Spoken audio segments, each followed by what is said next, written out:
The laughter had already started before she even stepped through the doors. For 10 years, they had remembered her as the quiet girl who sat alone at the back of the classroom, whose clothes were always slightly worn, whose grades were never impressive, and whose dreams seemed far too big for the life she came from. They had invited her to the 10-year reunion for one reason, not to welcome her, but to make her the evening's easiest joke. Yet when the sound of a helicopter suddenly echoed across the bright afternoon sky and everyone turned toward the school courtyard, nobody was laughing anymore. A sleek helicopter descended onto the field, and when the door opened, the woman who stepped out was the same girl they had once called the class loser. Only now, she carried herself with a calm confidence none of them had expected. Before we continue, if you believe that kindness, second chances, and believing in people can change lives, please like this video, share it with someone who needs encouragement, leave a comment, and subscribe to Little Kindness Tales. Your support helps us bring more stories like this to you. 10 years earlier, Maribel Voss had been the kind of student teachers remembered for her effort rather than her achievements. She was 16, shy, and constantly worried about the next bill waiting at home. Her mother worked long hours at a small neighborhood bakery, and Maribel often came to school with the smell of flour still clinging to her sweater. Her father had left when she was young, so she had learned early that life did not always give people the same starting line. While other students talked about vacations, new phones, and expensive clothes, Maribel spent her afternoons helping her mother close the bakery and her evenings studying at a small kitchen table beneath a flickering lamp. She had one unusual habit. Whenever something in the bakery broke, she tried to understand why. She studied the old mixer, examined the worn oven controls, and searched through discarded instruction manuals. She was fascinated by machines and systems. Her mother used to tell her that one day she would build something that made people's lives easier. Maribel believed her, even when nobody else did. At school, however, believing in herself was difficult. A group of popular students had decided that Maribel was an easy target. They laughed when she answered questions incorrectly.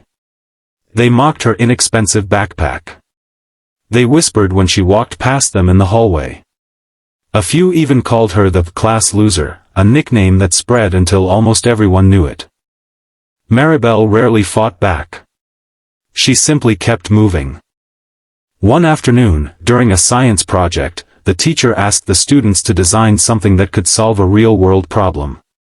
While most groups created simple models, Maribel designed a small automated system that could monitor temperature changes inside food storage rooms and alert workers before food spoiled. It was rough, made from inexpensive parts, but the idea was practical. Her project did not win. The judges preferred a polished presentation from another group, and several classmates laughed when Maribel's model stopped working during the demonstration. She stood beside the table, embarrassed, while everyone watched. That evening, she almost threw the entire project into the trash. Instead, she took it home. She repaired it. Then she improved it. Then she began learning everything she could about engineering, programming, sensors, logistics, and business. Years passed. After graduation, Maribel did not suddenly become successful. Her first few years were painfully ordinary. She attended community college while working mornings at the bakery. She slept very little. She applied for internships and received rejection after rejection. Some companies told her that she lacked experience. Others told her ideas were too ambitious. There were nights when she sat on the floor of her tiny apartment surrounded by notebooks, wondering whether everyone from school had been right about her. But every time she remembered her mother's words, she started again. Eventually, Maribel developed a better version of the food monitoring system she had designed as a teenager. She called the project Clear Nest. The technology helped small food businesses monitor storage conditions, reduce waste, and identify equipment problems before expensive failures occurred. At first, nobody cared. Then a local grocery chain agreed to test it. The results surprised everyone. Within a year, several businesses adopted the system. Investors became interested. Maribel built a small team. Her company grew slowly, then rapidly. She refused to forget the reason she had started it. She wanted small businesses to have access to technology that had once seemed available only to large corporations.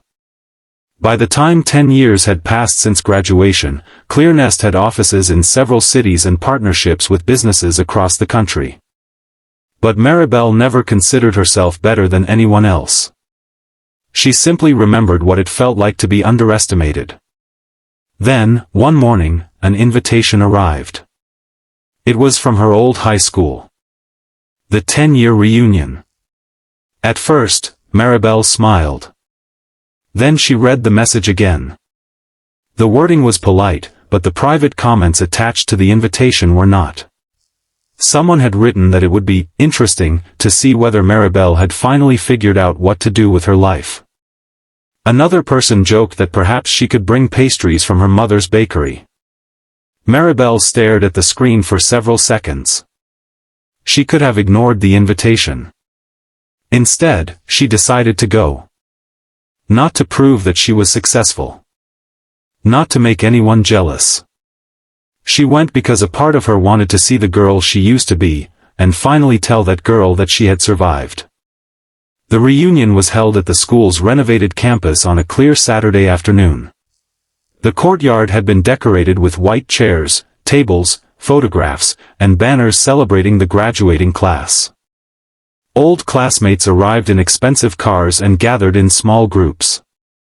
Among them was Dorian Kessler, who had once been one of the loudest students in the hallway. Now he owned a chain of fitness centers and loved reminding people about his success. Beside him stood Celine Harrow, who had been one of Maribel's harshest critics. Celine worked in public relations and had spent years carefully building an image of herself as someone who always had the perfect life. They had been talking about Maribel all morning. Some expected her to arrive in an ordinary car. Some expected her not to come at all. A few were already preparing jokes. Then the helicopter appeared. The distant sound grew louder as it crossed the bright blue sky. Conversations stopped. People stepped away from the tables and looked upward. The helicopter circled once before descending toward the designated landing area. Dorian's smile disappeared. Celine stared. The helicopter touched down, and a moment later the door opened. Maribel stepped onto the field wearing a simple navy blazer, cream blouse, dark trousers, and comfortable shoes. Her hair was neatly tied back, and she carried a small leather folder under one arm. She did not look around dramatically. She simply smiled. The same girl they had once ignored had arrived. But what surprised everyone most was what happened next. Maribel did not walk toward the people who had mocked her. She walked toward an elderly man standing near the school entrance. It was Mr. Alden Rourke, the science teacher who had supervised her failed project 10 years earlier. He had grown older, and he now used a walking cane. Maribel hugged him warmly. The teacher looked at her with tears in his eyes. He had never forgotten her. He told her that he still remembered the little machine she had built and that he had often wondered what happened to her. Maribel opened her folder. Inside was a photograph of that original project. She had kept it for 10 years. Then she revealed something else. She had created a scholarship through her company for students at the school who wanted to study engineering, technology, and practical sciences but could not afford the opportunity. Mr. Rourke could barely speak. Maribel explained that the scholarship would be named after the teachers who encouraged students when nobody else believed in them. The crowd became quiet. Dorian slowly approached her, clearly unsure what to say. He had spent the morning expecting a spectacle. Instead, Maribel had brought something far more meaningful. He finally apologized for the way he had treated her. Maribel listened. She did not insult him. She did not remind him of every cruel joke. She simply told him that she hoped he had become kinder with age. That sentence stayed with everyone.